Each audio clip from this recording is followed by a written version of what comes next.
Well, listen, anytime you lose an officer like Dillard in the line of duty, it has an impact on the entire department. It has an impact on the police service in general around the country, because it could be any one of them. The 800,000 cops that are in the U.S.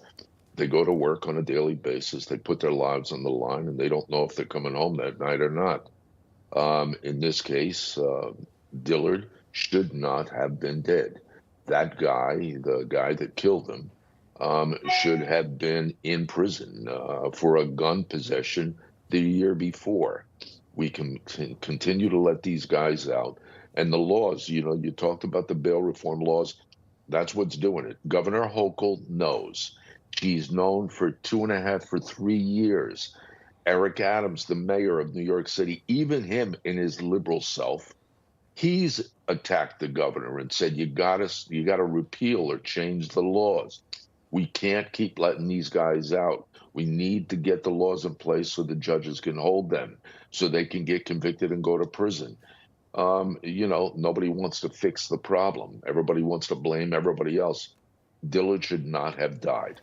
No, he shouldn't have. The man who did it has got to pay a price. Former President Trump says if he gets back in office, he has an idea. Mehek, let's talk about that. That is the death penalty for cop killers as far back as 2015. What do you think about this? Look, I think we need to send a very strong message to cop killers and people in general that are committing these heinous crimes. It's barbaric. This shouldn't be happening in our country. And too often these liberal elitists, whether it's Mayor Adams, Hochul, these people that are in these very high positions aren't really enforcing the law. So we have to take matters into our own hands. And police officers have been disrespected since 2020. Let's not forget the rioting, the defund the police movement. There's so many officers today that are scared to even come home and tell their families what they're grappling with. So we need justice reform. We need it badly, and I 100% agree with President Trump. Let's start with cop killers.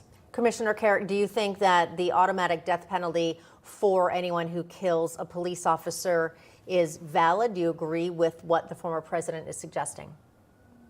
Personally, me, yeah, I do. I always have. And Ms. Cook is, she talks about what the cops have been through since 2020.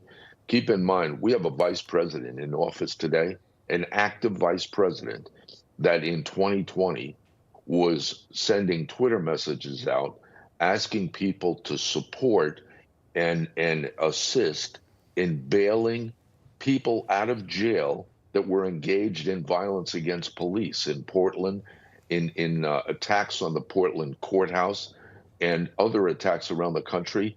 The vice president of the United States was urging her supporters to go bail those violent prisoners out of jail. That's the kind of administration we're working with.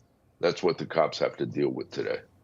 Yeah, it's disturbing when the VP made those remarks about that. That was terrifying. Unbelievable here. I'm going to switch some gears, though, Mehek. We know there's many migrants coming across the border. We keep seeing a rise in crime tied to these migrants. Now, look how the liberal media, though, is trying to downplay this. ABC News releasing this article titled, "No Migrants Are Not Driving a Surge in Violent Crime." This article says Trump's anecdotal accounts do not acknowledge the fact that U.S. citizens commit crimes at higher rates than undocumented immigrants. What do you think of the media spin on this?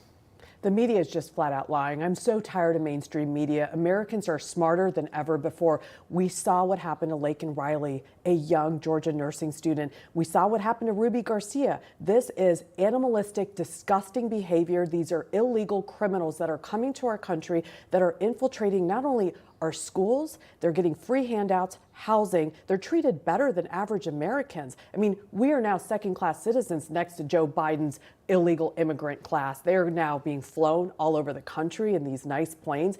It's unbelievable. This is un-American, and the border needs to close immediately. Commissioner Kerik, I have about 20 seconds left. Final word for you.